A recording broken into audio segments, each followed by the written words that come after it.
point of view, somebody just said recording in progress. Yeah, someone said recording. Okay. All right. Okay.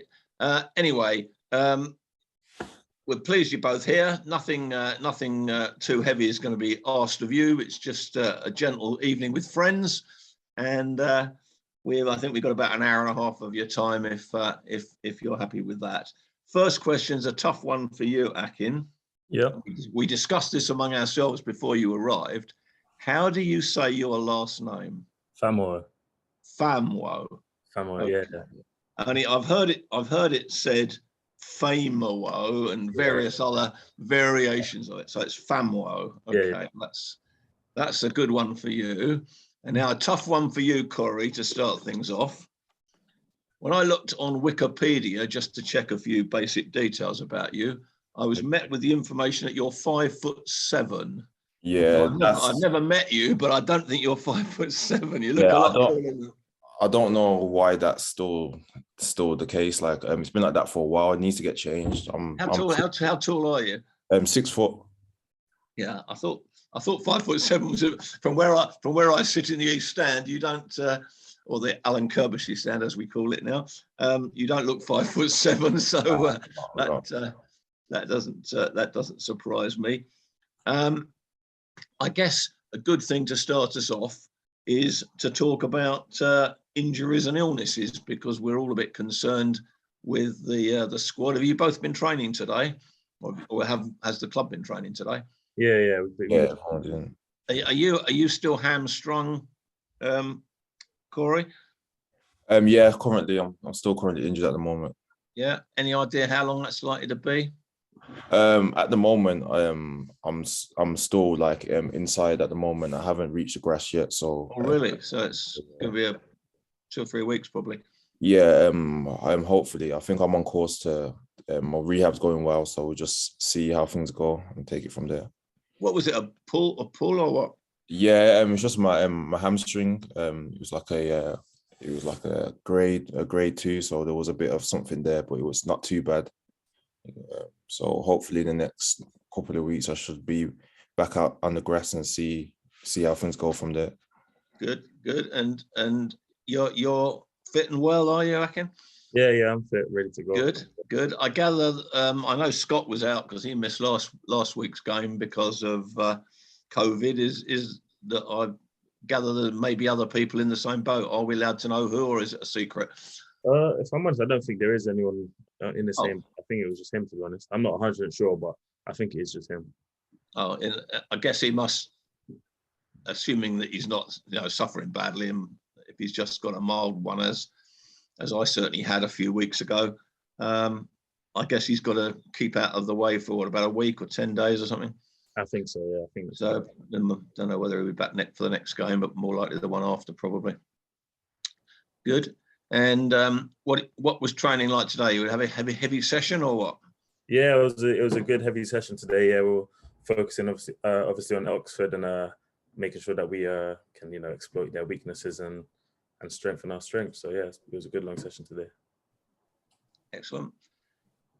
Anybody else of those all who are listening, if and when you have a question, if you press the little hand on your bottom of your screen, I'll get the message that you've got something to say, and then I can bring you in. Otherwise, you'll all get fed up with my voice very quickly. One thing I wanted to ask Akin was, he's a South London boy who was born in Lewisham Hospital, but you ended up playing for Luton and then for Norwich. How did that come about? Yeah, so when I was younger, I think I was about 5 at the time. My parents moved towards Bedford, if you know where Bedford is, and next to Biggleswade. So yeah, I just grew up around there. And then as I was younger, I went to like one of those little satellite sessions where it's just thrown on by Luton just to let local kids from the area come and try out. Then I got scouted from there and then moved through the ranks, through the development squad, Centre of Excellence, into eventually the academy, and then into the first team. And then after that, went on loan to Grimsby, and then in the January of that, Norwich brought me, and then I was off to Norwich, where actually my mum was actually born, so it was quite good how it worked out, to be honest. Yeah. Slow down, guys, or we'll have had your whole life story in 10 minutes. Yeah, sorry. But, no, that's an interesting. The first question from Ben was a good one, because we've all wondered why what you were doing at Luton when you were, a local to us, or Millwall, or at least a team in this part of the world would have seemed more logical. But if you moved there at 5, I guess that's the reason for that. Yeah. Where were you? Where did you start your life at, Cory? So I started off at Aston Villa. I was there from a young age, probably from 6 or 7. Then I went through the ranks. Are you from Birmingham sort of area? Yeah, that's where I grew up. Yeah, Yeah. Grew up, and I lived in Birmingham. My whole family's from Birmingham. And then I was from 6 till 7 to all the way through to 21. So that's where that was the only kind of team I was at growing up. Yeah. It's so hard to, when you're in a academy for a Premier League side, it's so hard to break into it. And I guess in both of your cases, you've had to wait a while before you got regular first team football. You went to Walsall, I think, didn't you? I've got written down. Yeah, I went on a loan. That was the only loan I had. I was 21 at the time, so that was coming towards the end of my contract there, and I went on a 6-month loan from January to the end of the season. I think in 2019. I think so. I've scribbled down here that you played 1 game for Villa in the first team. Was that a league game? Yeah, I played. I made my debut in the Championship, and then I played a couple of the cup competitions. So I think I had 3 appearances altogether. Okay. Yeah. Did you think you were close to getting in there, or was there always somebody in front of you that was making it difficult? Yeah, it was difficult because there's always been a lot of players there and a lot of talented players as well. So it was just about me trying to make an impression once I got my chance. So it was difficult, but I felt like I was there for a long time, and probably I needed to have a new challenge coming up to the age I got to. Yeah. Mike's got a question. Tony, do you want to? Yeah. Good evening, guys. Question for both of you, really. Be honest. We don't buy. What team did you support when you were kids? I'll let Cory go first. For me, I supported Arsenal growing up. I think that was kind of the reason why I started playing football. Thierry Henry was my idol growing up. That team, the Invincible team, was the reason why I'm kind of love football now. So yeah, that was the team that I always loved growing up, but not as much now. I just watch football as a football fan. I don't really follow them as much, but that was my team. Yeah. Thank you. Yeah, for me growing up, it was Man United. My dad was a big supporter of them. It's the only club when I was little I ever went and watched. But yeah, like Cory said, as you get older, you just enjoy the game more than supporting a specific team. Did either of you have families who'd been in the game? I mean, your fathers or uncles or anybody? First. Yeah, for me, my older brother was always playing. That's kind of who I looked up to as well when I was growing up, because there's a bit of a big age gap. So I used to go watch him play, and he was actually playing at Walsall for a while as well. And yeah, so out of my family. You both at Walsall at the same time? No. There's a big age gap. My brother's a good 10 years older than me. Oh, so okay. when I was younger, I used to go watch him play. And that's kind of I had that extra motivation to play football as well. So yeah. I'm just the first for me. So I never. My dad, no one had played football before me at a professional level. So for me, I'm the first. Right, getting a bit of interference. Is somebody not? Tony, can you just mute Paul R? That's it. Thanks. I'm trying to find it. Sorry, I can go on. Sorry, I was just saying that I'm the first in my family to play at a professional level. But yeah, that's.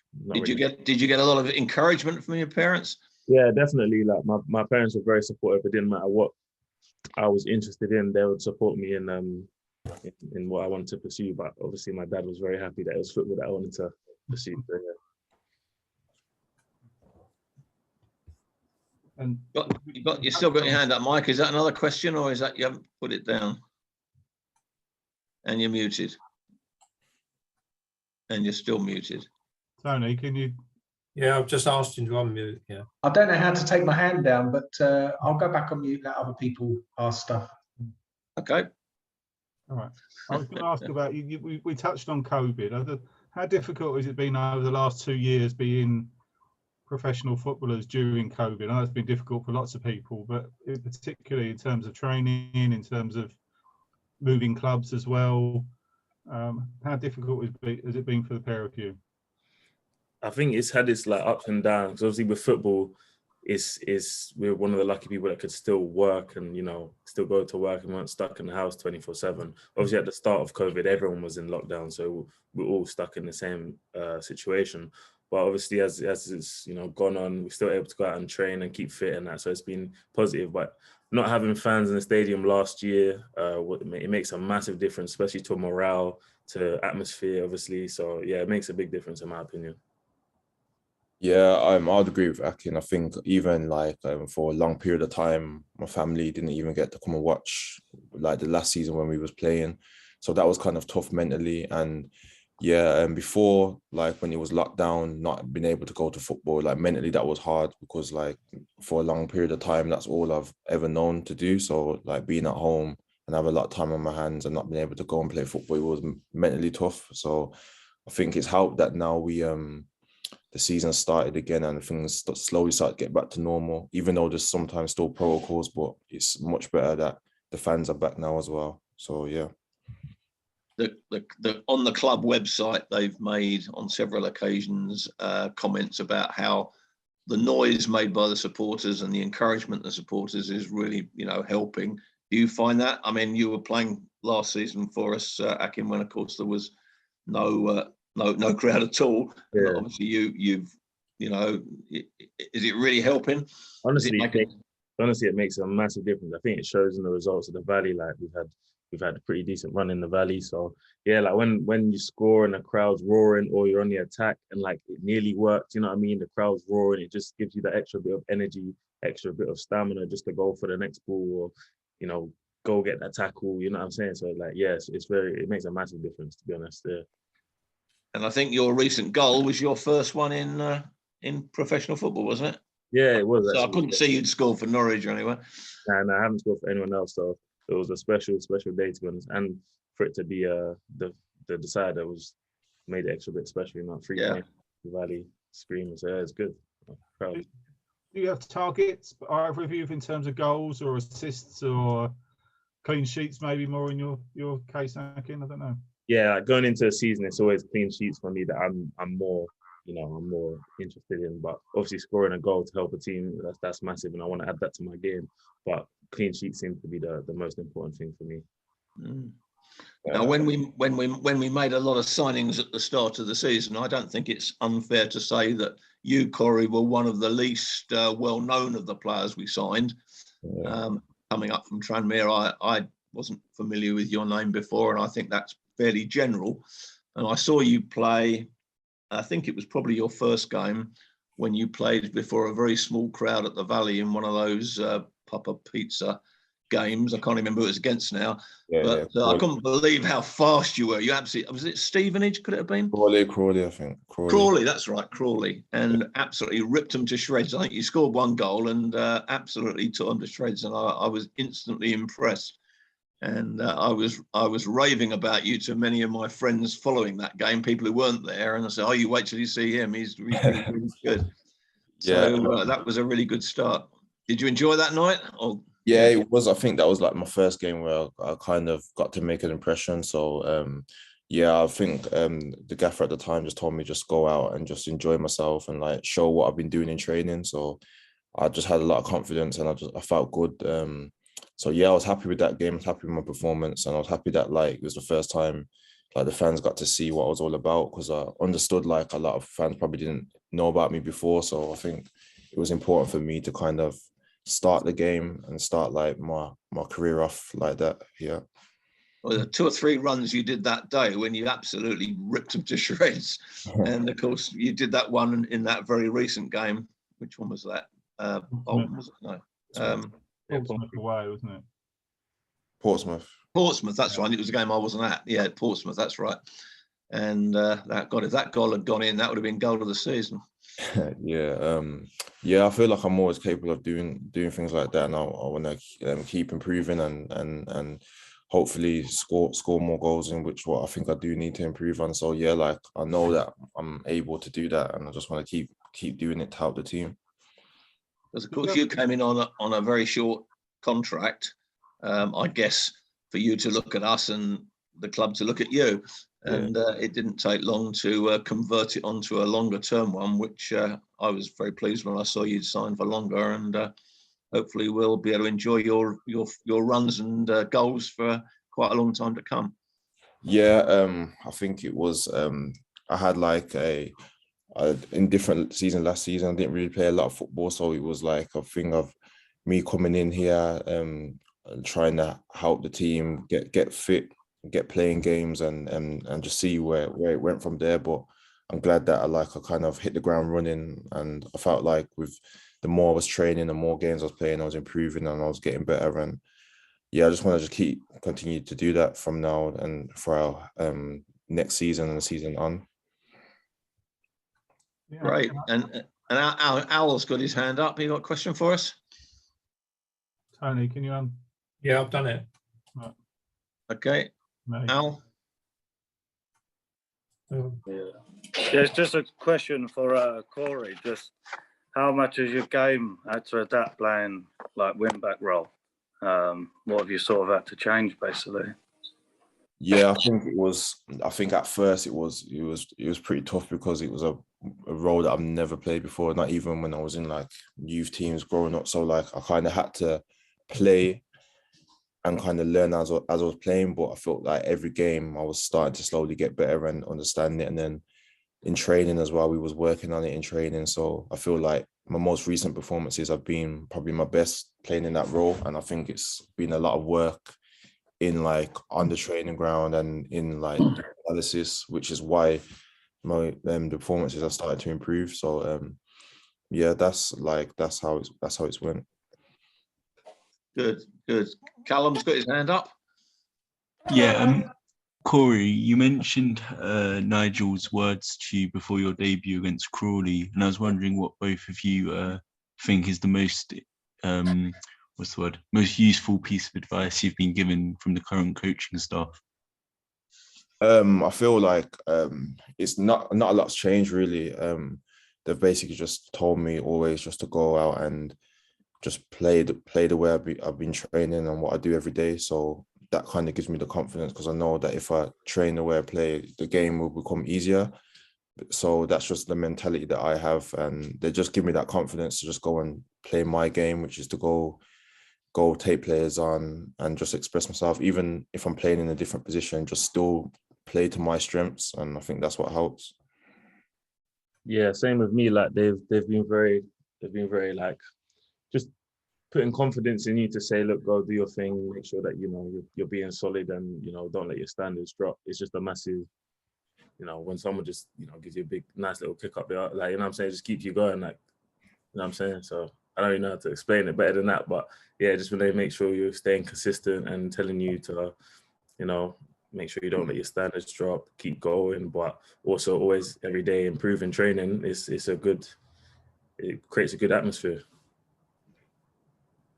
And I'm not going to ask you whether he's doing a good job or not, because that would be a silly question and it wouldn't be fair to ask you anyway. But now we've got the new manager in.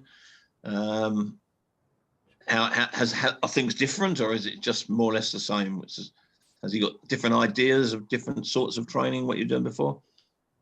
Yeah, I think one of the first things that we noticed, I think all the lads will agree, was that like the intensity in the training kind of went up a few levels, and people were at it a bit more in training, and the intensity, the pressing kind of changed.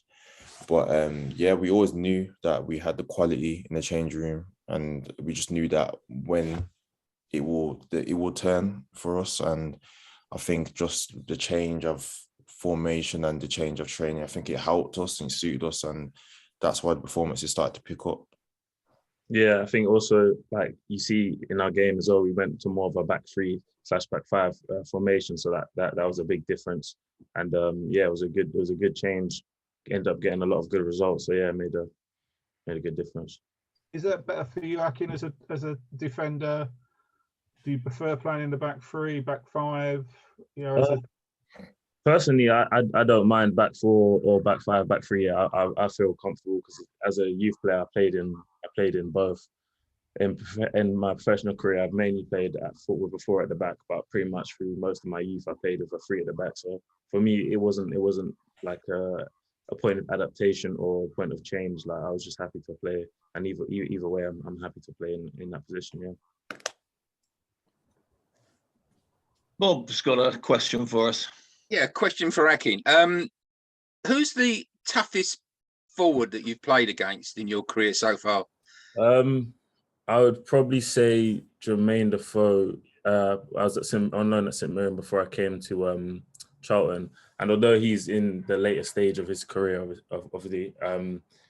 he's got such good experience. Like his movement, even though he's again may not be as fast as he used to be, it was just so on point, and you couldn't switch off for a second against him. Like, it was a very good player.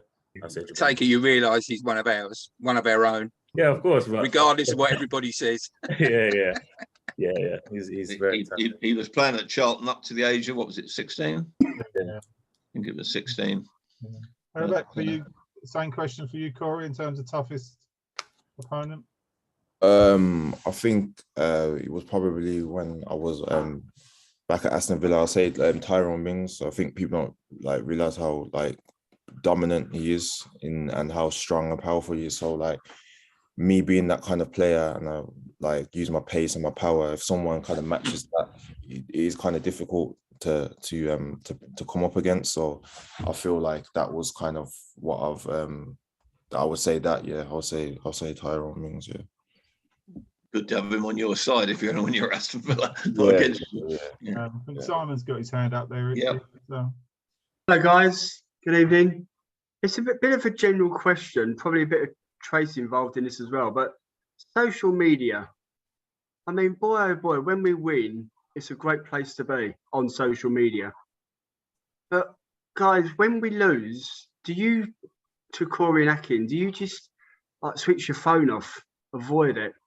Becomes very toxic, doesn't it? If we lose one, if we lose two, how do you guys deal with keeping it off it? Yeah, I do. I think with that, it's a thing where it's kind of part of being a professional football player. We understand that the fans are passionate, and if our performances are not up to par, we understand that we will get criticised. But I think we just can't let it affect us, and just the only way we can kind of answer the critics is when going back out on the pitch, get back in training and try and correct it. And we understand everyone has an opinion, but we have to just kind of just focus on what's really important, what we're saying as players and what the coaches are saying, and we just need to just try and make it right for the next game. Yeah, just to echo what you said, yeah, definitely it's good to correct it, but it's also personally, like you're saying, personally, I don't really ride the highs too high or the lows too lows when it comes to social media. I just think just focus on the next game, putting the mistakes right. That expression about the highs not being too high and the lows being too low, that was the first time I ever heard that expression was when Alan Kirbishley was managing it. That was one of his favourite expressions, wasn't it? He always used to say that when we were in the Premier League and we were up against it, and he always tried to keep everybody calm if we had a good result. And it's that expression has sort of come back into vogue again recently. I've heard it a few times. Yeah. But can I ask you about something a bit different you did a week or so ago? You walked over the O2. Oh yeah. Was that something that did Tracy force you to do that? Did she sort of threaten you? Or Nah, I think we when we kind of knew about it, I was definitely all for it. Obviously for the cause it was, and just something that since I've moved to London and I've been something that I wanted to do. I've seen it around and I thought, I'm all for it. So yeah, it was an easy choice for me. Yeah, definitely something I'd wanted to do for a while, but to do it for such a good cause as well, there's no way I could have said no to that. So yeah, to support that and to support Tracy especially. So yeah, it it was a good experience, but yeah, even greater for the cause. So yeah. And how scared was Tracy? I mean, did you have to drag her up there, or did you? Yeah, she was nervous. She was nervous, but yeah, to be fair, she handled it very well, to be honest. But yeah, I remember she was a bit nervous. Probably doesn't mean to say too much, but she was a bit nervous before. So. Anything you'd like to say on that, Tracy? Yeah, well, to be honest, it was myself, and I think I asked Piercy first and said, look, I'm thinking of doing this thing. I've got to do, you know, I've done an ice bath. What can I do that fans would feel like, you know, would donate to, because you have to do something that's, you know, you really do have to kind of like go past your boundaries. And then the next thing I know is like everyone, all the lads were like, oh, I'll do it with you. I'll do it with you. And actually, afterwards, like, I had so many players say, can I come and do it with you? That we only had like a limited number, but I was really overwhelmed and it was so nice. And yeah, I was nervous. And I know Lico was as well. And then some of them thought it was quite funny to jump up and down just near the top. So I was like, what are you doing? And they were like, well, thought it was quite funny. But no, it was really, really nice. And then afterwards, some of us went to Nando's afterwards and grabbed some food. And I think it was really lovely as well because Ben and Jay came. And it was like a week before he passed away. And he was just like, no, I'm coming. And I was like, no, it's going to be cold. And he was like, Tracy, I'm coming to support you.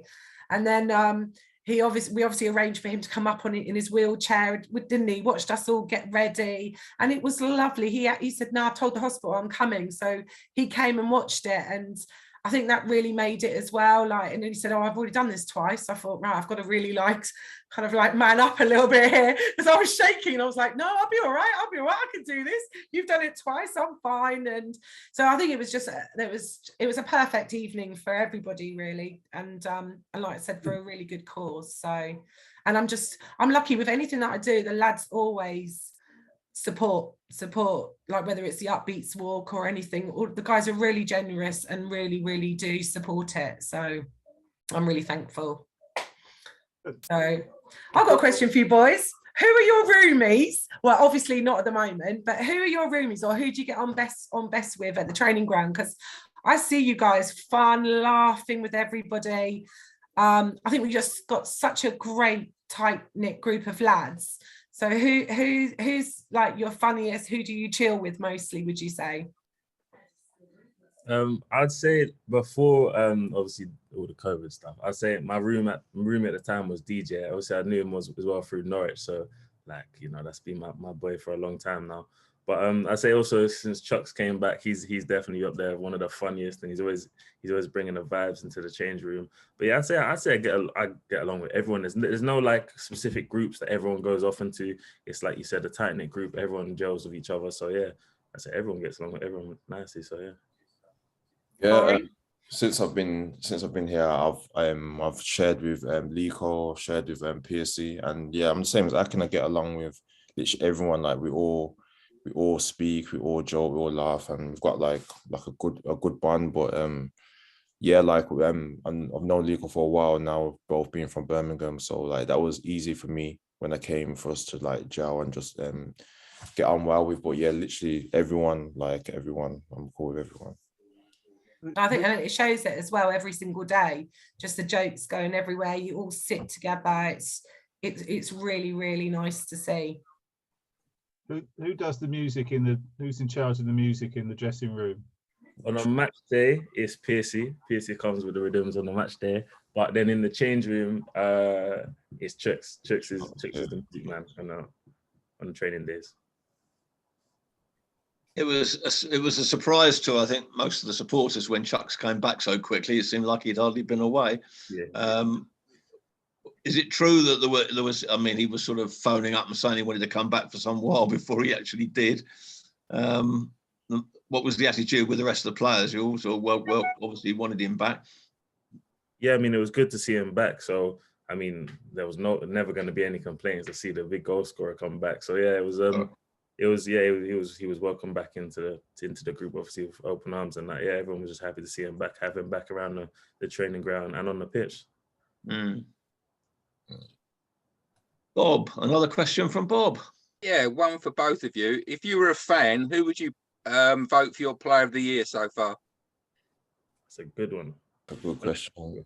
Assuming it's not yourselves, but I mean, I think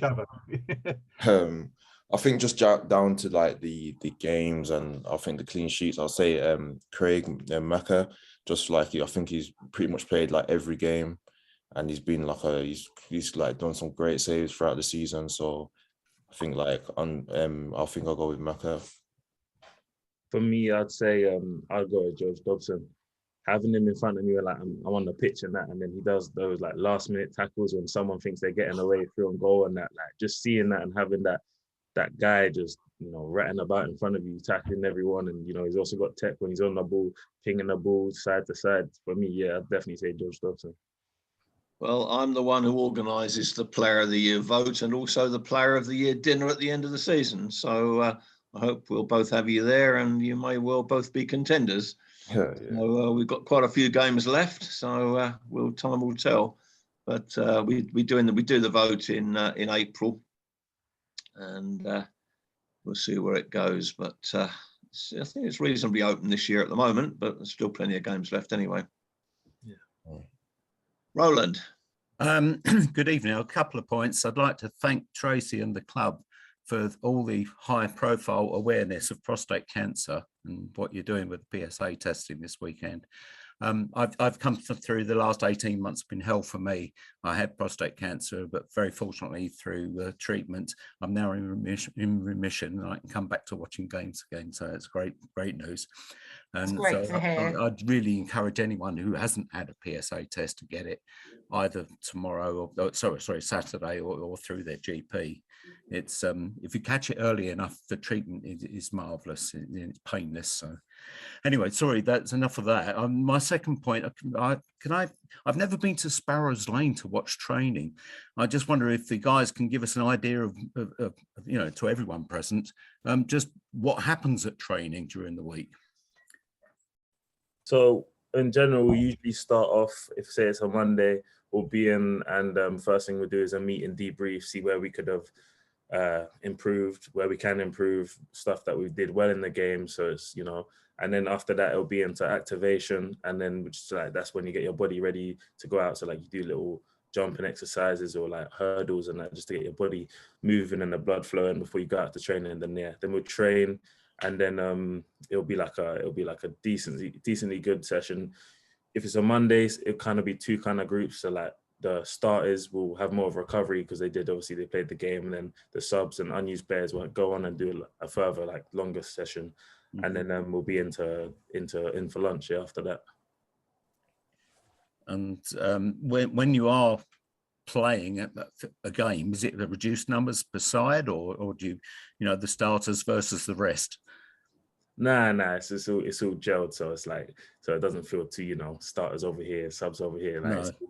It's all intertwined and that. So yeah, everyone will be with everyone. Do you, as a defensive group, operate in a different part of the pitch and go over techniques for, say, set piece defense, or rather than the attackers?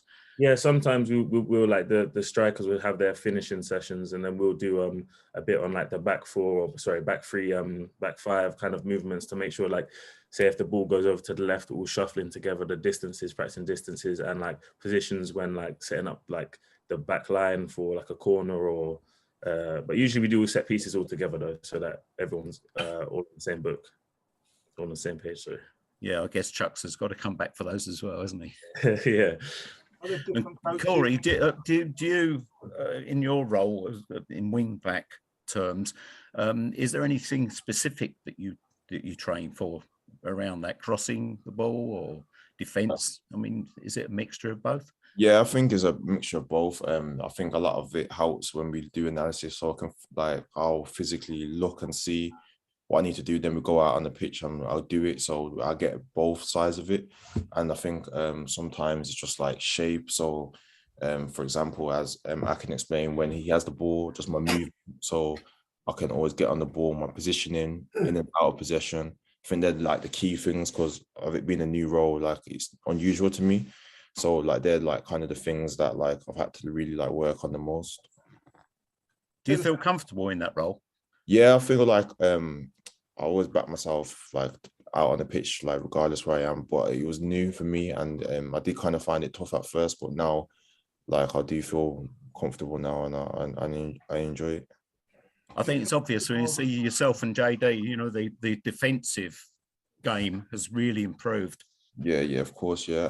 And for me, like, I've always wanted to improve as a player, so I'm kind of grateful that I've had the opportunity to play in that position, because I feel like my game will develop more as in a whole. So I'll become more of a better player, more well-rounded player, which is good. And if it's helping the team, that's the main thing. Sorry, I'm hogging it, but can I ask about... No, you keep going. You're doing a good job. Can I ask about the coaching during training for, say, the defensive roles? Is there does Jason take that, or Terry? I mean, who majors in on that? If I could just poke in as well there, I was going to actually ask about Terry, because he's only been here a very short while. Is there any new ideas have come from him, or how's he fitted in? Yeah, I think Terry's been great with me. Like, I think one of the reasons why I think I've improved so much that position is because it's been very detailed. Like, his coaching is very detailed, and he will make sure that after every game I've had a look at the clips, and then he'll put like things on, sessions on, which are designed for me, for example, which like I've felt in the improvement of. And yeah, I've enjoyed it so far. Like, we get on well as well. And I think a lot of the lads like him. Yeah, definitely. He's made a big difference. Like, he shows in the details that he brings as well. Like he said, like the analysis side of things, and then like even doing individual things after training. Like, it'll be me and him, and he'll talk about certain positioning. What do I see here? What should I see here? Even techniques of how to like clip a ball slightly different or something like that. I think he brings in a lot of good little details. Yeah, he's made a big impact so far, I say. You were talking about the analysis. You mentioned it there again. What does that actually mean? You look at video clips, or you? Yeah. Tell you, or? Yeah. So you look at the video clips. It can be like it could be simply of what another player's done. So like apply that to your game. Like, I like to do that a lot outside of football. Like, you know, for example, Van Dijk, whatever. You look at his analysis and just be like, okay, so he does this in that situation. How can I apply that to my situation? But Skiver will go on about it'll be more specific, like personally specific. So he'll go through clips, we'll go up into his room, and he'll say, so you saw this pass here, but if you got your head up or waited like a second longer, you may have seen this pass here, or you can work it back. Right? Just like small minute details, but they make a big difference. You know what I mean? So that's what analysis means. Yeah, I would agree as well. Like, it's the same things. Like, there's always different types of analysis. So, for example, if we have a game, that analysis would be different because we'd be looking at the other team, how we can kind of exploit them and how they could kind of hurt us. We work on that. But if we do individual analysis, like, I would either look at my own personal clips or clips of other players that play similar to me or in the same position, and then kind of look and review things and then see how I can implement that into my own game. That's interesting. Okay, Al's got his hand up. Al, you're on. Yeah, just another question for Akin, really. Just talking about obviously being on loan from Norwich and saying about analysis and all that. Are you in regular contact with them? Do they show you clips, etc., things like that? And also, just to add on to that, was Charlton your first option, or did you have any more options coming back? I had quite a few options before coming back, but like I enjoyed last year so much, and like obviously I enjoyed playing at the Valley in front of the fans as well. It was almost a no-brainer for me to come back, since I was enjoying my football before. But yeah, what was the first part of that question that you asked? Just like, are you in regular contact with Norwich? Do they show you clips, etc.? Yeah, I remember, especially this time last year, I had a meeting with them, and they were just talking about, like, even comparing that to Ben Gibson, who's their centre half, who plays in the same position now. Yeah, they'll go through the same type of analysis and keep up to date. They always asking for data, like my games and data of like my training sessions as well, to be sent to them, so they're keeping track. Hello, somebody's not muted who should be. You got any more questions there, Ben, at the moment? Let's have a look at the list I've got here. So I think we've gone through. Oh, I know. Actually, I know what I wanted to ask. Yeah. Wanted to ask Akin. I believe when I did 2 seconds worth of preparation for the meeting, I spotted the fact that you spent some time in Scotland with St Mirren. Yeah. Always interested about Scottish football.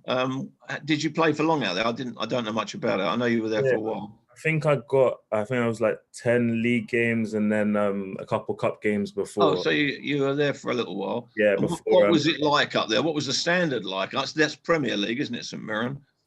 Yeah, I mean it's their top league, but it varies a lot considering like 1 week you'll be playing Celtic, and then the next you'll be playing like Livingston or something. So it's very different the way you'd go against and how you'd have to prepare for them. So like obviously playing like the Rangers and that, and 50,000 people, that was like a massive game, and we'd set up differently to say if we was playing like another lower team, or you know what I'm saying. So and in your 10 league games there, did you get to play against Rangers or Celtic?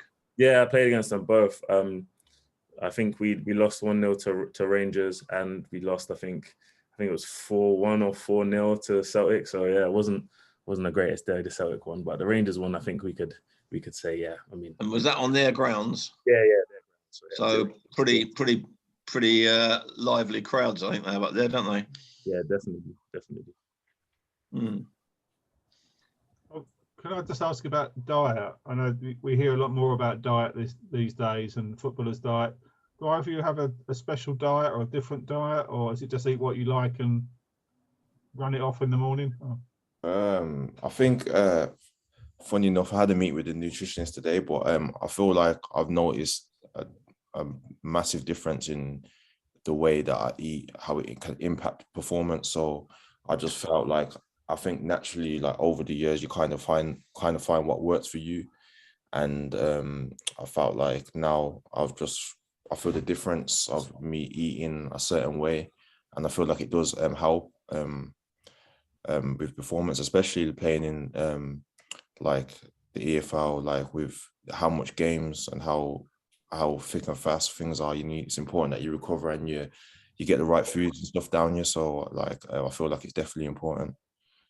I know you have lunch at the training ground, and I mean, obviously they presumably are only preparing the stuff that's good for you. But do you you have a nutritionist who actually advises you individually on what you should be eating more or less of? Is that right?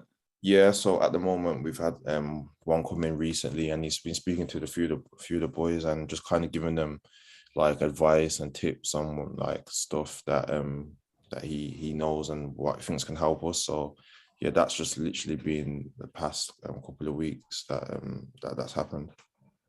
So that's a bit of a new thing, is it, for Charlton, or is it just Or... Well, since I've been here, that's the first time. So I'm not sure if it's happened. Yeah, sure. And is there anything you can or can't eat or drink, or I don't know? Yeah. Well, there's no rules and stuff like that, but I feel like as a professional athlete, you have there are certain sacrifices you have to make, and I think that's the main thing really. Just personally, I just don't like eat certain foods that I'm just not, that's just my personal preference. But yeah, like I feel like there's no actual rules, but it's the most professional thing to do is to eat a certain way. Is Nando's good for you? I was just going to say this is a far touch from not so many years ago, when our captain at Charlton was Nicky Bailey, who didn't eat any vegetables or fruit and lived on chicken nuggets. You know that? No, I didn't. Yeah. He used to eat chicken nuggets on the way to the game. That was his pre-match meal. How about you, Akin? Is there any sort of special diet or anything you do or don't eat, or? Not specifically, but like Cory said, when you're a professional athlete, you know what you can and can't be having. Like you can't really, be taking the mick and just eating whatever you want, and because it will affect your performance or how like much energy you can put out on a pitch. At the end of the day, that's the most important thing, is how you perform. So yeah, I make sure that I don't eat too much rubbish, but every now and then you can't help yourself, and we're all human at the end of the day. You gotta have a bit of chocolate or something. So yeah. I'm not really Okay. trying to lecture other people on diets, so I'm going to start now. Mike's got his hand up.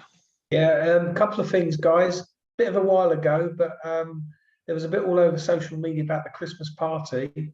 Did you both go, and did you dress up in a costume? Because I'm struggling to remember. There was a few that stuck in my head, but that was one thing. Second one, completely different question, was you mentioned about Jermaine Defoe, Tyrone Mings in the past. What's the toughest players you've come up against this season that you think, do you know what, that's a proper player? I'd like to see him join Charlton in the summer. So any tips that you have for Steve Gallen of players you've come up against so far this season? I can go first. What's the first part of that question again? Sorry? It was about the Christmas party. Did you go to the party, and what did you wear a costume? Yeah, I did. I did. I wasn't in the picture though. That was featured on the Sun, I think it was, or something like that. But yeah, I dressed up for that. It was good fun. Responsible, but it was good fun. Yeah. What did you dress up as? I was just an anime character. So we all had we all got letters out of a hat. So we all picked it up, and whatever the letter we had to think of a character or something. Okay.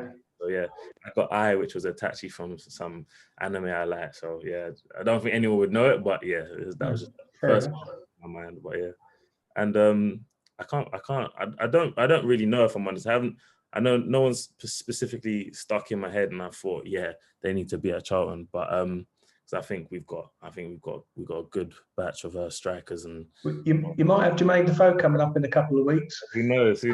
Yeah, again. Yeah. Yeah, for me, I think I went as Wolverine because I got W. So I was in a full costume, but yeah, same as Akin, I wasn't in the picture that got featured. And yeah, I think there's been, the games that we played, there's been good team performances, but I don't think there've been any players that I've stood out, and I think yeah, they should be at Charlton, because I feel like we've got great players here as well. So yeah, I agree with Akin with that one as well. Fair enough. Okay. Okay, who else we got? Got a question for us? Let's talk about Tranmere, Cory. It's obviously a smaller club than Charlton. That's not being unkind to say that, but I guess it didn't really work out for you. What was the reason? Was it you up against very good teammates, or the manager just didn't fancy you, or what was it? To be fair, I was touching back to your first question with the whole Corona situation. I think that did really have a massive impact. The season that I signed there was going really well. Things were going really well. Then it just got cut short, and unfortunately, we suffered the relegation with the PPG, and then we was in League Two. And then there was just loads of changes happening at the club, really drastic changes, and it was a lot was going on. So I didn't get to play as much as I would have liked, and it was just in and out, and there was a lot of things going on in the background. So yeah, I just after the contract finished, I just looked at it as a new start for me, and that's why I was just so excited to join Charlton and just get going. I think that's probably why a lot of people underestimated you at the beginning, and they thought they didn't know your name, and they thought he's come from Tranmere off. They're not setting the world alight, Yeah. And they kind of underestimated you, and it was only when you started playing they realised what a good player you were. Yeah, I always knew that was going to be the case. I think even my agent told me that I've got a lot of people to probably prove wrong here, and it was pressure. It was a lot of pressure on myself, but I knew my ability and I knew how good I am. So I just knew that once I got given the opportunity, then I'll be able to show what I can do. How did the transfer come about? Did you speak to Steve Gallen, or was that Nigel Atkins? Yeah, well, to be fair, my agent gets along well with Gallen, and there was always had contacts from even I think a few seasons before, so it was always a thing where there's always a bit of interest, and I knew. But then I think it was in the summer where I was training, and I had a good pre-season, and then I think I just got a call one day, and then it was just can you come down and train for us? And I was just like, I got asked, and I was just like, yeah, like, of course, like, I didn't have to really think about it. And then, yeah, things just went well from there. Like, I trained for like a week, and then, yeah, I think I was assigned not long after. Right. I'm always interested to know how sort of transfers come about and how it is. And do other clubs at Norwich or Tranmere or Villa, do they have someone like Tracy? Obviously not as good as Tracy, but do they have player liaison people or? Well, to be fair, I think they do, but I think Tracy, like, as she's like outstanding with what she does, like, straight away. As soon as I came here, she just made me feel welcome, and like we speak like every day. We like have a good relationship. But like, yeah, from what I'm aware of, like, I think these clubs do have them, but I don't think they're as prominent as Tracy, like, and like really takes her job as serious as Tracy does. So it's a credit to the club. Yeah, well, I know Tracy's a very modest lady, but I know she's told us before that several of our players who have left and gone on to other clubs, and they're still phoning you up afterwards, aren't they, Tracy? Wanting advice or help or whatever. Yeah, I literally last week, one of them actually was like, I want to buy a house, and you know, and I take that as a real, I think it's down to trust, I think, as a major factor. The lads know if they want to talk to me about anything, it doesn't go any further.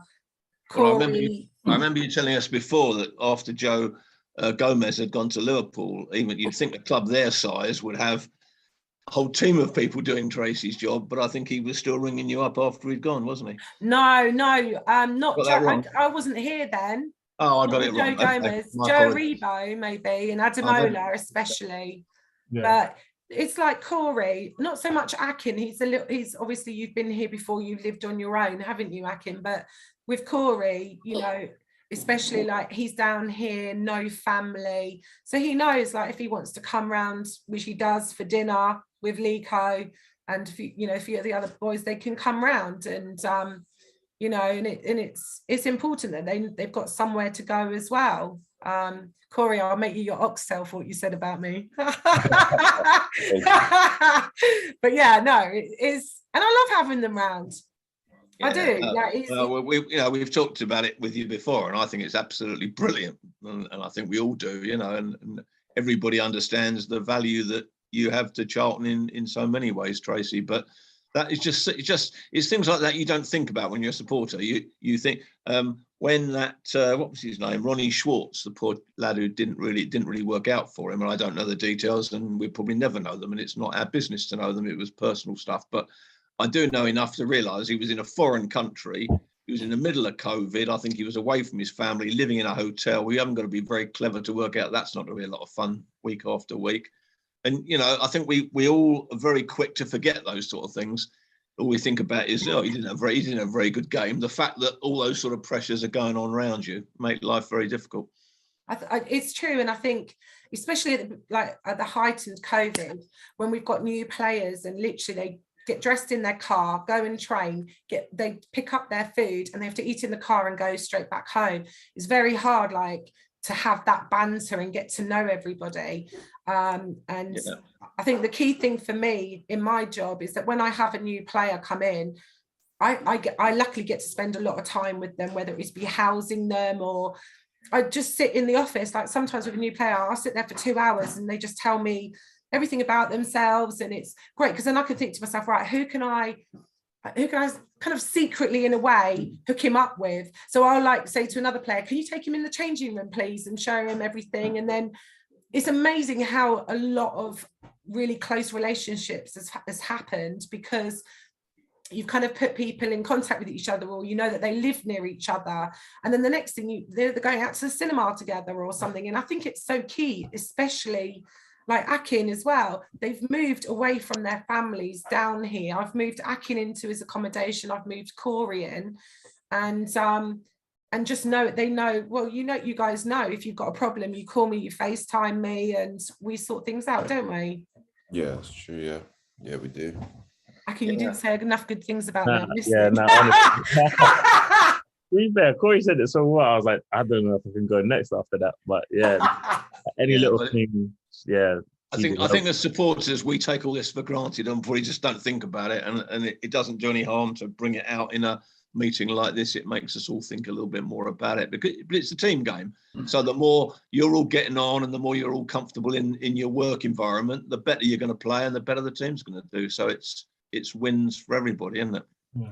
And I think no one really thinks about the impact of what it is being away from your family. Like Cory said, you know, no one, his family not able to watch him, or, you know, he can't have any visits. So at least, like, you know, we're in the same kind of COVID bubble as such. So like, if I can say to Cory, look, come round, we'll have dinner, he's not stuck on his own, you know. And obviously the same for Akin, but he's obviously got, it's not so much on your own, are you?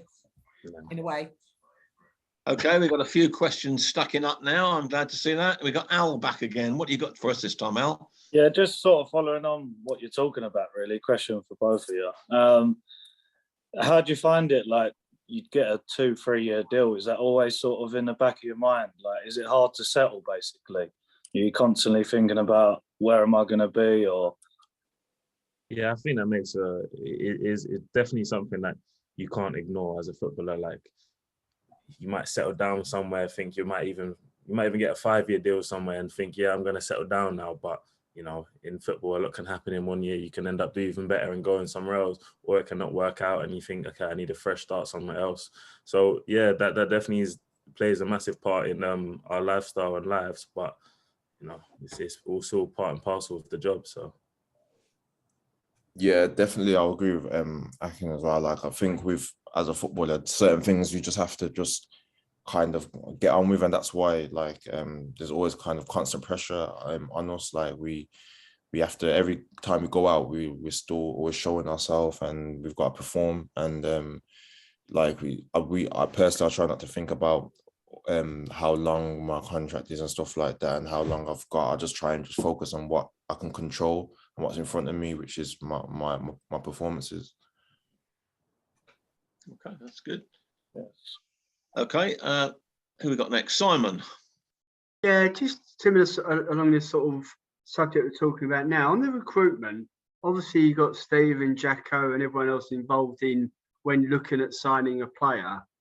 But are any of the current players ever asked for an opinion? You're not going to name names, not on here, but I mean even perhaps Jacko or Steve, etc. But are you asked an opinion? You know, you might think, well, actually, we could so and so at whatever club, someone down the left, he would be a good addition. Now, are you ever involved in the conversation or the discussion about potential new signings?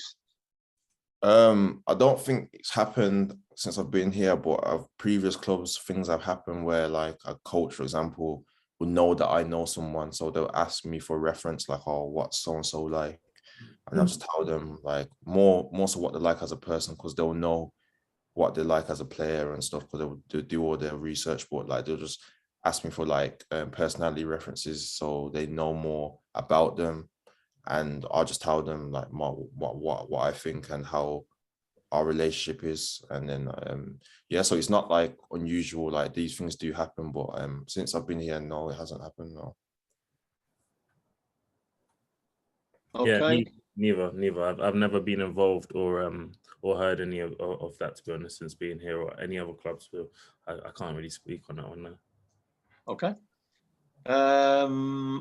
Ali. Hello.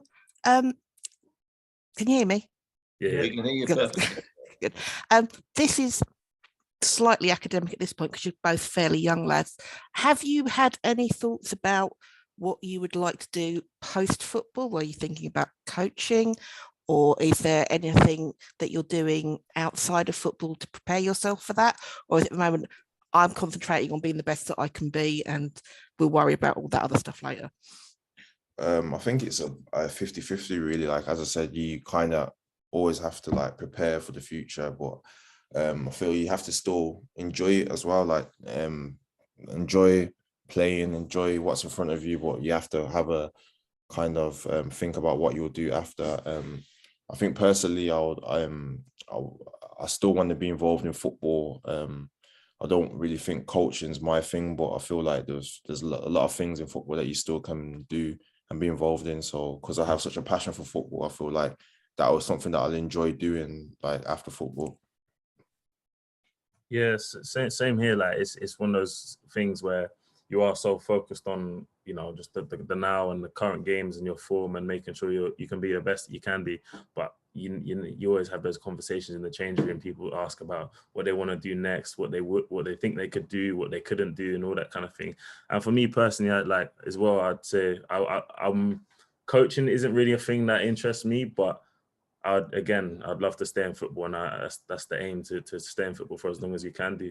But for me, I think I'd be more down the agent side of things. Like I think I'd prefer to do that rather than like coaching. Is there anyone in the dressing room now you think will go on to be a good coach? Piercy, 100%. Piercy. He's already coaching kind of now, like with the young lads, for example. Like Deji, when he was in and around us, he was always doing extra sessions with him, making sure he was sharpening Deji up. Even me, he does sessions with me, him, Skivo sometimes. But yeah, he'll be a great coach, definitely. Do you see any managers in the dressing room? Ooh, that's a good question. I'll let Cory answer that. I think like the more senior players in the squad, like Ben Watson, Jason. I was going to say Ben Watson looked like they've been around and they know what's what, and they do kind of help out a lot with things like that. And I feel like with that experience and obviously they've both been playing at high levels for like years and years. I feel like they've got everything you kind of need to be like a modern day coach. So I think like they'll do well, and they've got the potential to do that. Okay, Roland, you're on next. Well, yes. Just like to ask the boys, when you're not busy training, traveling up and down the country to away games, or playing, how do you spend your time relaxing? I mean, do you have other sports and pursuits? Do you either play or like just watching? I feel like my passion for football, that's that big. Like even if I'm not playing, I'm watching it, I'm talking about it, I'm doing something in and around football. But if I'm not, then I like to just like be like with my friends and family, like socializing, just getting like food and just kind of spending like some downtime with them really. And yeah, just chilling out, like listening to music, stuff like that really. Yeah, same as me. In my downtime, I like to just relax, like go to the movies with my friends, family, or quite nice places to eat and that. But yeah, when I'm switching off from football, it's definitely good to have like your family and friends around you, and it helps to just, you know, switch off and relax, reset, and get the mind focused on some other things. Yeah. All right, cheers. Okay, and next we've got Bob again. Yeah, question for both of you again. Who, in your opinion, is the worst dressed player in the team? When you look at something they're wearing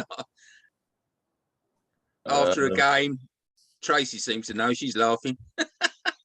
For this question to Tracy, I want to see what she says. Come on, no bottling it. We want your answer. Yeah, it's got to be down to you. Mind you, I say a lot of you looked very sharp today in your tracksuits, but I actually don't know. I'm going to leave it to you two. This is tough. Like, this is actually tough. Yeah, we're saving the really meaningful questions till later. Yeah, no, to be fair, everyone dresses well. Like there's never. It's hard. It is hard. Yeah. There's not one name that comes to mind straight away. Like there's nothing outrageous that really goes on. Don't turn around and say, "My God, what's he got on today?" or something like that. No. Honestly, I feel like. All right, we'll give you a different one then. Who's the one with the worst musical taste? Ooh.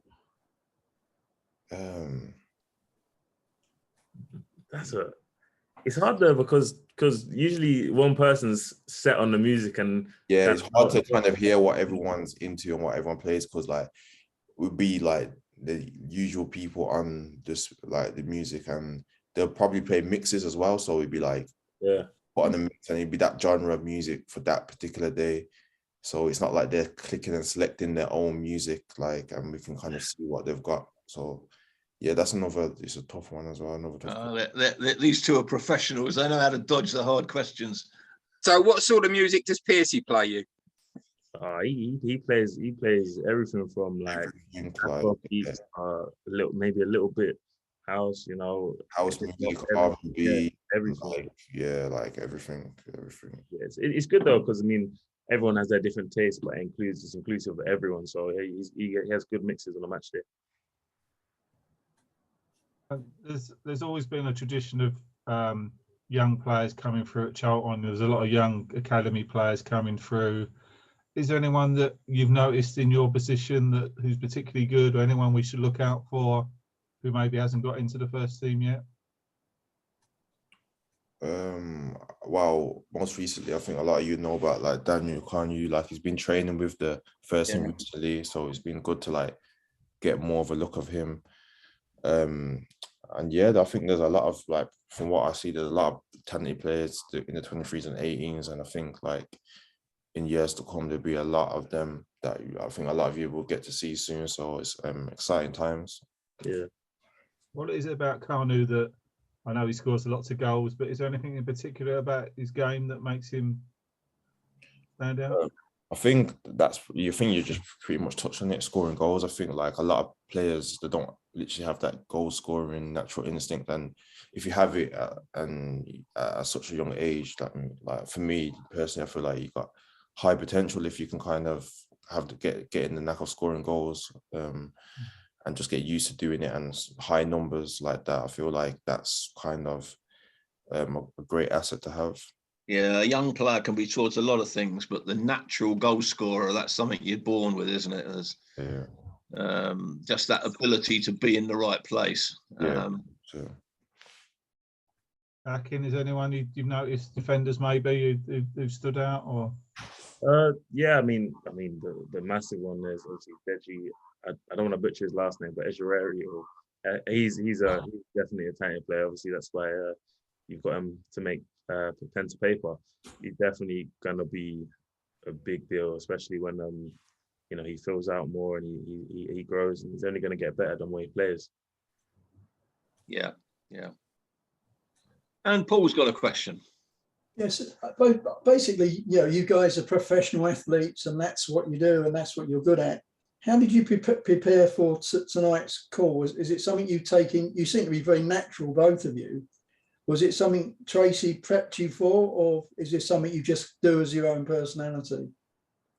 I think a bit of both, if we're really totally honest. Like I feel like I think it's been easy to talk to you guys. Like I feel like it's just like an open conversation. We're just talking, and she kind of made it easy for us. So I think that's kind of one thing. But yeah, Tracy did kind of speak to us and like let us know kind of what's going on, what will be happening. So yeah, I feel like that's kind of the two reasons, I would say. She said we're not too scary, did she? Yeah, something like that. As an observation, I mean, after football, you could possibly both go into politics, because you're very, very good at answering questions.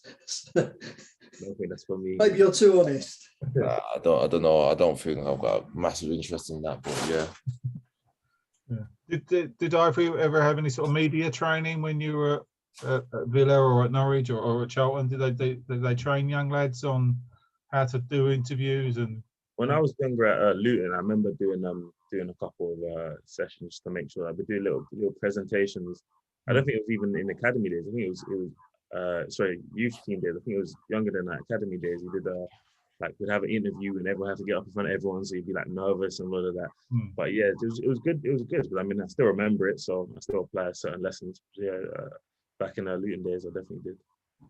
We've obviously done many of these over the years, and generally speaking, when we've got two players coming, the club will send one older player and perhaps one young one as well. He wouldn't have a 17, 18-year-old on his own. It wouldn't be fair, and he wouldn't have much to talk about anyway because he's only just starting out. But I can think of one or two. I can remember one many years ago when Scott Wagstaff, who's now in his 30s, was about 17, and he came down with somebody else. I can't remember who the other person was. But, you could see it was a real ordeal for him, and we were very kind and tried to make him feel welcome. But I can understand why, because you're a good footballer doesn't necessarily mean you're a good talker. And, you two are, you're easily conversationalists, but not everybody is. But any more to add to that, Paul? No, I was going to ask. I've been toying with the idea of asking this. It's slightly controversial, but just the subject of race. Do you find there's any racism at Charlton? I mean, I think it's a great club, but it's stuff you guys must come across, and it's something we don't talk about. But is it a good club from the fans and the place? And yeah. So like I haven't personally experienced or heard anything of racism due to since I've been here or since before I came here. I never heard there was this happens, but I mean, sometimes on away games we hear booing, like when you take the knee and that. I don't know whether that's, I doubt that's our fans, but obviously you don't look around and look. But yeah, but other than that, I wouldn't say I ever would associate that with Charlton. No. Yeah, something I'm quite proud of as a fan. So, yeah. We were one of the first clubs. I think we were the first club to set up a sort of have an anti-racism group, even before kick it out on people like that. So that is something certainly I'm quite proud of as a Charlton fan. Yeah. Sadly, there's always going to be a small minority in any crowd of people wherever you are. That's life. But I think a lot of things are being done to stamp it out in football, and all power to it, because we just don't need that. Do you think the taking the knee? Off now, mate. Somebody not muted there, I think. I think that's Mickey's iPad. Tony. Mickey's iPad. Lost the thing I was going to say now. Lost it. Question from Mike anyway. Mike, your hand's up. Yeah, great. Can you hear me? Yeah. Yeah, brilliant. Yes, just for Akin and Cory, what you said earlier, you can't believe until you can't do something, you don't realise how much you miss it. And I didn't realise like how much I missed not going to games. So the fact of like when we were all locked up and none of the fans could come was horrendous. So I was like chomping at the bit to come back. And I've had COVID recently and I've missed the last 2 home games. So I'm itching to get back on Saturday. But one of the questions I really want to ask, and I'm sorry if it's a difficult question for you, Akin, apologise. I've loved seeing you for the last 2 seasons. I'm not involved. I don't know the deal of the setup and all the rest of it, but would you like to sign for Charlton next season? Is there a possibility you might sign permanently? Is it, you can't say because it's too controversial? Is it? No comment. Is that a no comment answer? No, it's not. It's like, I mean, is the fact that I even came back is a massive, a massive indicator, because I enjoyed my time so much last year, and I got a lot of love for the club, the fans, the supporters. Like, yeah, I really do enjoy my time here, but it is something that will have to be, you have to help all parties everyone agree to something. And yeah, but right now, currently, we're all just focusing on, finishing the season strong. But I mean, it's definitely something that has been on my mind. So, well, I'd love to have you back. Thank you, man. I hope you can sign for us, but see what happens. But I'd love to have you back. Okay, and Ian, another Ian has got a question. Oh. What's the best thing about being a footballer? I don't think that's Ian. What's your name? Charlotte. Okay, Charlotte's question. Say it again. Say your question again. What's the best thing about being a footballer? What's the best thing about being a footballer? Yeah, really good question.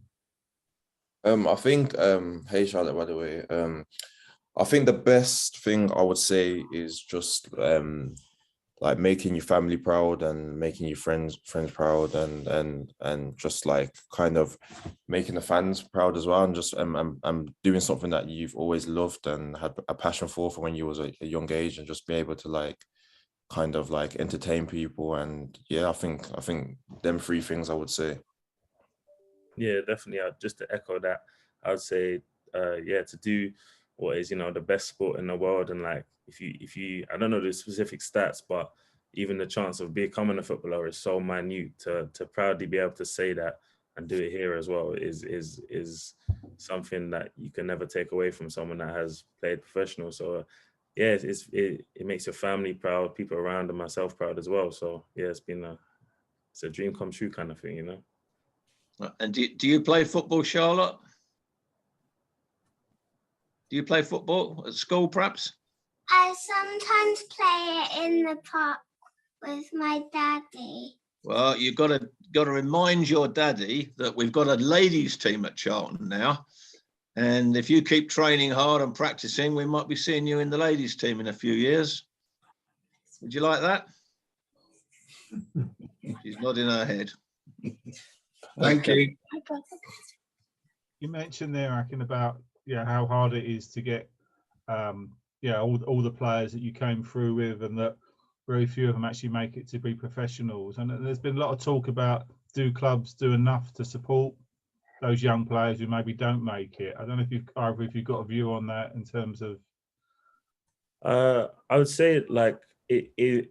First of all, I'd say like going on the fact that so many people do drop out the game, like, and sometimes it can be like some of the most talented players you think of, they can drop out the game just because it's sometimes based on opinions, sometimes it can be injury, sometimes it can just be wrong time and wrong place type thing. But I don't know so much about the help that comes out, because thankfully I wasn't one of the people that dropped out at that age, especially coming through youth. You see how it just funnels in and everyone like drops out. But I think you can always do more as clubs, especially in the bigger clubs. I think you can always do more because it's hard. I think it'd be hard even as a coach to say to a kid, look, I'm sorry, but you're not gonna make it here. Do you know what I'm saying? That's dream crushing type thing.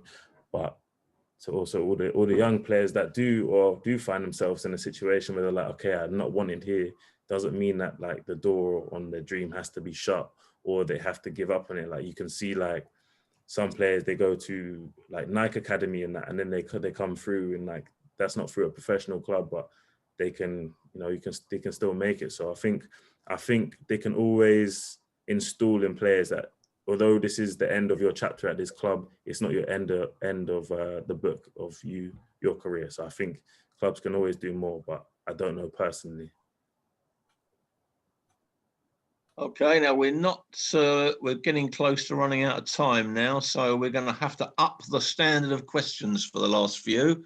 So let's think up the killer questions for them. So, and Roland's jumped straight in. What have you got for us, Roland?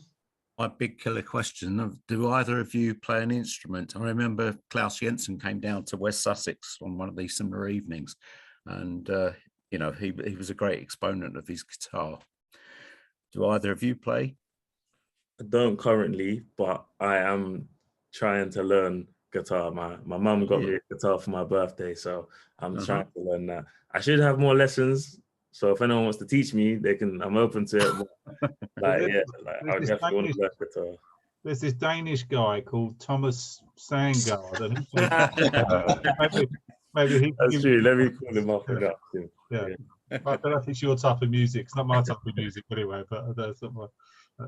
Yeah, same with me. I think I don't currently like have any instruments that I can play, but I'm always open to it. I feel like probably later time in my life I might pick up something. I'm like, I want to learn how to do this now. So yeah.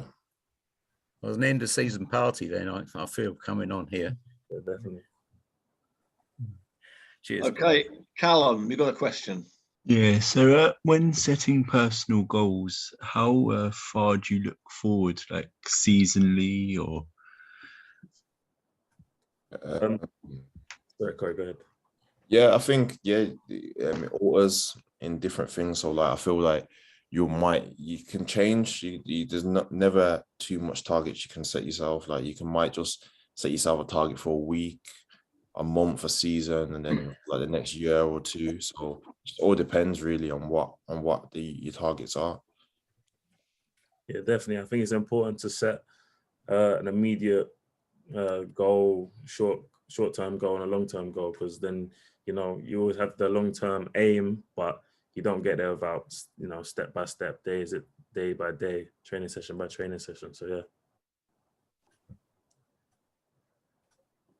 Question from me, just a thought about poor old Jake Forster-Caskey, who's been on the sidelines for a very long time now? You guys must be seeing him up at Sparrows Lane.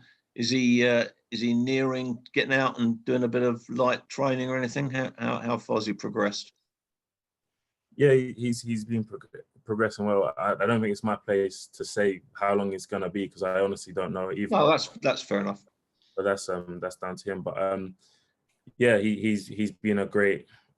Even though obviously it's been a very tough time for him, he's still been a character in the change room. He's still been very much part of the team, even though he can't be out there on the pitch. You'll probably see him. He's at every home game, so he's a supporter as much as he's a talent. So yeah, I personally can't wait to see him and have him back because I think he would have made a massive difference this season. The talent. Well, he was our player of the year last season, so that speaks for itself, doesn't it? Yeah, it does. Yeah. Roland, a question. You're muted. Oh, he's ready now. We got Sorry, I left my hand up. I haven't got any more questions. Sorry. Oh, all right, we'll say goodbye to Roland, everybody. Well, let's have one last question for Ali. She always asks a good question, doesn't she? So we can make Ali the last. No pressure there, Ali. Following on from the question about Jake's injury, I know, Cory, you're injured at the moment. What's the worst injury both of you have had, and how did you get through that and back to fitness again? To be fair, I've had injuries, but I haven't really had nothing too lengthy. I think the longest I've been out is probably like 6 weeks, which is easy to deal with mentally. I feel like the ones where you're probably out for like 3 months, 2-3 months, they're more mentally tough to deal with. So I think a few years back now, I was kind of young. I had a groin injury that took me out for like a good 6 weeks. And then since then I've only ever had really like minor injuries, nothing too serious. So yeah, for me, I'd probably say my worst time with an injury was when I done my hamstring when I was at Grimsby, and it was one of those ones where I tried to come back too quick and it just kept breaking down. So it was one of those very frustrating ones as a player because you think, yeah, I'm back and amongst the team, and then it goes. And I think it happened like 2-3 times, and I think twice in a row. And then that's when I officially actually got the move to Norwich, not too shortly after that. But then was with their medical team there, and they got me back strong in a good amount of time. So yeah, it's never easy to go through injuries, but it's part of the game. So.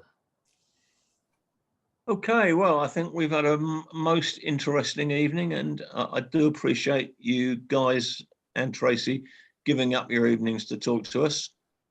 We've all learned a little bit more about it. We even know how to say Akin's last name now. So, and we know that 5'7" Cory. So we got all the big stuff sorted out. And, thank you all for being with us. Oh, there's a couple more hands have gone up. We're going to go on, let's do one more. Mike's got his hand up. No, Mike hasn't got his hand up. Simon? Yeah, very quick one. At the beginning, Tracy, this virtual background you've got, you said you could share it. It's brilliant. Yeah. Can it be emailed through to us? I'll send it to Ben. Send it to Ben. Yeah, and then he can forward it on. No problem. That's brilliant. Email Tony Warren on the Bromley Addicts one. Okay. Yeah. Email me and I'll send it to everybody. Thank you. Thanks, guys. Okay. Thank you. Thank you. Appreciate it. Thank you. I enjoyed my evening. Thanks, thank you. Appreciate it. And I know it's you probably could have been watching the Rangers Borussia Dortmund game or the Celtic game or whatever on the television. Joe Aribo got an assist on one of the goals. Yeah, I saw that earlier on. Yeah, so I don't know what the score is now. So it's 4 or 5-1, I think, wasn't it? Can I just ask one last question, Ian? Oh, Tony's woken up. Would they? I've been asleep, but it's really good. Would the lads like to tell me which match they're going to be back for, if they know? For me, I'm not too sure yet. As I said, like I'm just trying to ensure that I'm on course with my rehab at the moment. So I'm just trying to make sure that I get on the grass. That's the next step, and then just take it from there. So I can't really say right now. Akin? Yeah, I'm not injured. I'm available and ready to go. So Good, good. Thank you. Okay, well, good luck against Oxford. Let's keep things going. And as I say, I'm not sure when our next get together will be, but Tony will circularise everybody, I'm sure. And hopefully next time we can do a live one. It's April, I think, but I'll send it round to everybody. Yeah. Thank you. Okay. Good night, Thanks, everybody. guys. Good luck. Bye, everyone. Thanks for Rangers 1-4-2. really good. 4-2. Yeah. 4-2. Yeah. All right then. See you later. Thank you. Bye. Bye-bye. Thank you. Bye. Thank you. Bye, Charlotte. Charlotte. Bye. Bye, everyone. See you Thanks, later. Tracy. Bye, Tracy. Bye. Bye. Hope it goes well Saturday. Thank you. Yeah. And thanks for putting on there that it's come to West Ham reception. Yeah. Yeah. Much. And I've got your flag, and I'll get that signed. Oh yeah, get that signed. We'll auction it up and raise a bit more money. Yeah. So. I'd really appreciate that. Thank you very much indeed. We'll get that done. Yeah. All right. Take care. Thank you for a great evening. Bye. Bye. Bye. Okay, I think we're down to 12. Cheers, Tony. See you later. Thanks, Tony. Cheers. Excellent evening, wasn't it? Oh, I didn't realise you were with us, Carl. I didn't. They just see your name come up, so I must have missed you. So that went well. I thought they went well. I thought they were two really good guys. Yeah. Good one. Yeah. I thought that you're only 23, 24. Yeah, I was a little bit worried in advance of that one. I thought that might be a hard one to keep going, but unfortunately, people kept asking questions, which made it easy. It's much more difficult doing these Zoom ones, and when you do it what I'm doing, than when you're doing them live. You know. Yeah. Well, we'll try and get Kerb. Kerb said he'll do a meeting. Yeah. So what we'll do is, if you remind me what the date is, Tony. Yeah. We'll try and get Kerbs down in April or May for a live one. Yeah. So. Well, he did say he would come, didn't he? Yeah. 21st of April. 21st of April. Okay. That's it. There's not one before there. But he won't do a Zoom. He doesn't like Zoom. He wants to do a live one. So. Oh, that's good. I'll speak to him then. Last time he did a live one was in my house, if you remember, Ian. Years ago. Yeah. Do that again. That was about, I don't know, 25 years ago, I think. We can all come around yours, Tony. That's not a problem. So. Yeah. I'll see you all later. Yeah. All right. Then. Cheers. Cheers. Bye, guys. Cheers. See you guys. Thanks, everybody. Bye. Bye. Bye, Ali. Bye.